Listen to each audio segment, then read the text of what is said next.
Choose your self. अपने आप को चुनो। कहना बहुत आसान है, करना बहुत मुश्किल है।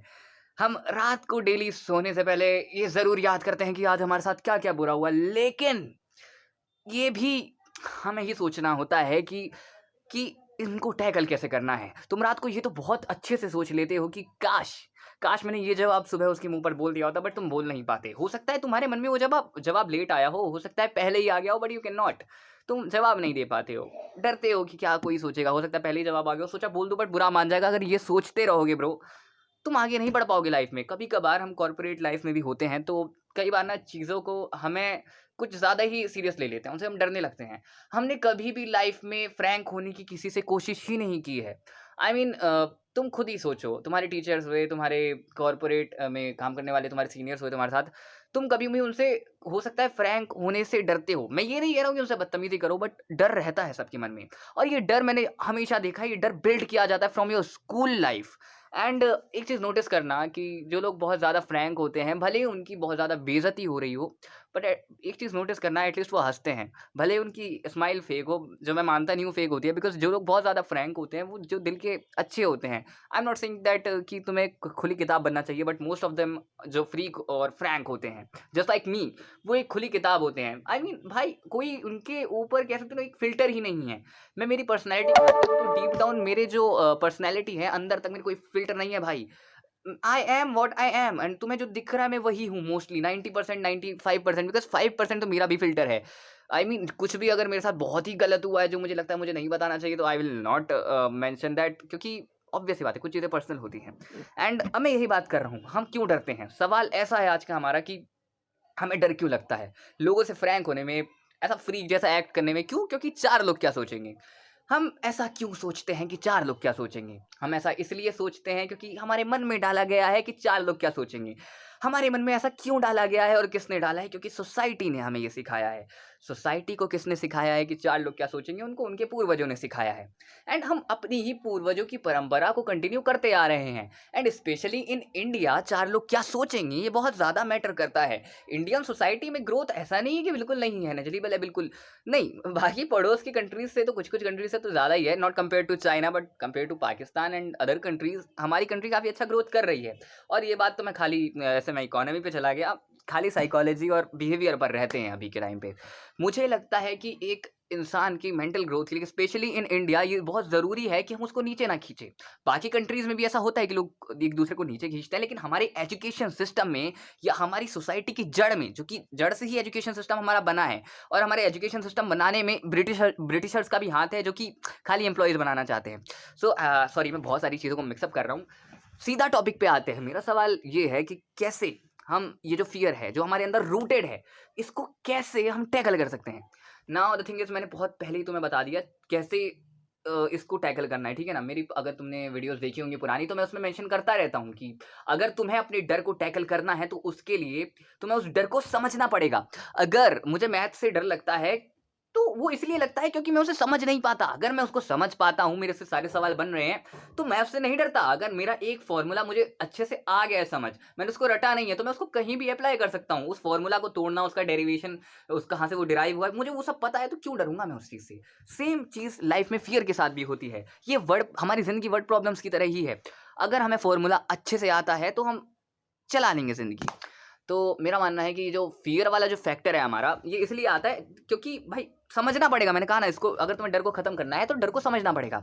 डर आता है हमारी मेनली कह सकते हैं हमारे अंदर कि लोग क्या सोचेंगे। लोग कहाँ से आता है क्या सोचेंगे? क्योंकि लोग सोचते हैं। और लोग क्यों सोचते हैं? क्योंकि वो भी कभी खुद कुछ ज़िंदगी में नया नहीं कर पाए। एक चीज़ तुम हमेशा नोटिस करोगे, जिन्होंने भी कुछ बड़ा किया है, वो भैया हमेशा ही जज किए गए हैं। मैंने बहुतों को सुना है, एल्बर्ट आइंस्टाइन के बारे में तुमने सुना होगा कि उनको बहुत ज़्यादा ही जज किया जाता था कि वो पढ़ने में उस टाइम पे अच्छे नहीं थे, बिकॉज़ वो वो हिस्ट्री में अच्छे नहीं थे। हिस्ट्री हो गया या रटने वाले सब्जेक्ट्स हो गए, इसमें वो अच्छे नहीं थे। बट बाकी जब बात आती थी साइंस में, स्पेशली फिजिक्स में, वो बहुत ही ज़्यादा अच्छे थे, मैथमेटिक्स उनकी बढ़िया थी। तो इस वजह से जो आइंस्टाइन है उनको बहुत जज किया जाता था, कॉलेज में कहते तू भंचक्कर है, तुझे कुछ नहीं आता। रामानुजन की बात किया जाए तो उन्हें पागल कहा जाता था, क्योंकि मैथ में पूरे टाइम लगे रहते थे। हालांकि वो स्मार्ट थे, आइंस्टाइन जैसा हाल नहीं था, बाकी सब्जेक्ट भी ठीक ठाक थे, लेकिन मैथ को लेके जो पैशन था उनका, वो कहने की बात नहीं है। ये एक अलग वीडियो का टॉपिक बन सकता है, passion. But I am just telling you कि तुम्हें जज कहाँ नहीं किया जाएगा। दुनिया की ग्रेटेस्ट पर्सनैलिटीज जो मुझे मन में आती है, उनको कहीं ना कहीं जज किया जाता है। जितने भी तुम ले लो, कोई भी हो सकता है वो, और बहुत कम होंगे जो पूरे परफेक्ट होंगे। मैं परफेक्ट किसी को मानता भी नहीं हूँ। सो हमारा पॉइंट यहाँ पे ये है कि हम किस तरीके से फियर को टैकल कर सकते हैं। फियर को टैकल करने के लिए फियर को समझना होगा, जो मैं तुम्हें समझा चुका हूँ। मुझे लगता है तुम्हारा कोई भी काम को लेकर तुम अपने पैशन को फॉलो करना चाहते हो, ये बहुत बड़ा लेवल पे मैं बता रहा हूँ। फियर ये उस पे आ गया, ठीक है ना। पैशन को फॉलो करने का डर है, ये सबसे मास लेवल पे लोगों में मैंने ये डर देखा है कि यार कैसे पैशन को फॉलो करूँ, लोग तो कॉलेज कर रहे हैं, लोग क्या सोचेंगे कि अगर मैं घर वाले क्या कहेंगे। 1 साल तुम घर वालों से भीख मांग के रह लो यार, बट एटलीस्ट तुम अपने ऊपर काम तो करो। आई एम श्योर भाई, तुम जो भी करना चाहते हो, तुम उसमें अगर दिल लगा के काम करोगे, you can do that. And now let's talk about, ये तो समझने की बात आ गई। अब छोटे लेवल पे भी फियर्स होते हैं कि भाई मैं किसी से डरता हूँ बहुत ज़्यादा बात करने में। फॉर एग्जांपल मेरे पेरेंट्स हो गए, मैं घर पे नहीं बोल पाता हूँ, तो इससे दिक्कत ये होती है भाई कि हमारी रिस्पेक्ट बिल्कुल नहीं रहती है। और एक चीज़ मैंने एक लाइन सुनी थी, जो मुझे किसी ने बहुत पहले ताना मारा था, कह सकते हैं मेरे ट्यूशन टीचर ने। उसने कहा था कि उनकी ना बिल्कुल इज्जत नहीं होती है बाहर, जिनकी घर में नहीं होती है। ये बात मैं मानता भी हूँ। तुम देखो कि बाहर उनकी ही इज्जत नहीं होती, जिनकी घर में अगर तुम्हारी इज्जत है ना, बाहर में भी थोड़ी बहुत तो रिस्पेक्ट लोग करेंगे। क्यों? क्योंकि तुम्हारी बात को घर में ही तो पहले सीरियस लिया जाएगा। अगर तुम्हें घर में बताया जाता है भाई तुझसे तो नहीं होगा, तू तो बेकार है, तू तो घोचू है, तुझसे कुछ नहीं होता, भाई तुम बाहर भी अच्छे से बात को नहीं रख पाओगे। घर वालों ने, तुम्हारे घर वालों में मैं मानता हूँ, ब्राउन पेरेंट्स हो गए, तुम्हारे ब्राउन सिबलिंग्स हो गए, इन सब की टॉक्सिसिटी इतनी ज़्यादा होती है ना, तुम एक गलती कर दोगे तो तुम्हारी ज़िंदगी भर के लिए वो खिंच जाएगी।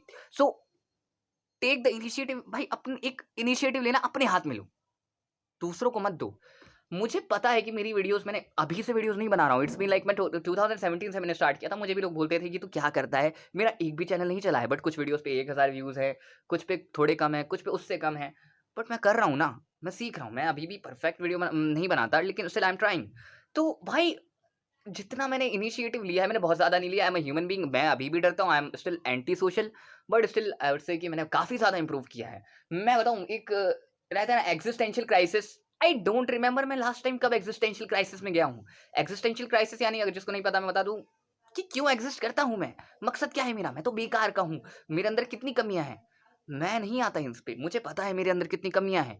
होता है, मैं उनको या तो इम्प्रूव करता हूँ, या तो मैं उनको इग्नोर कर देता हूँ। जब तो वो बहुत ही मिनिमल होते हैं, बहुत छोटे होते हैं, जिनसे मुझे कोई फ़र्क नहीं पड़ता।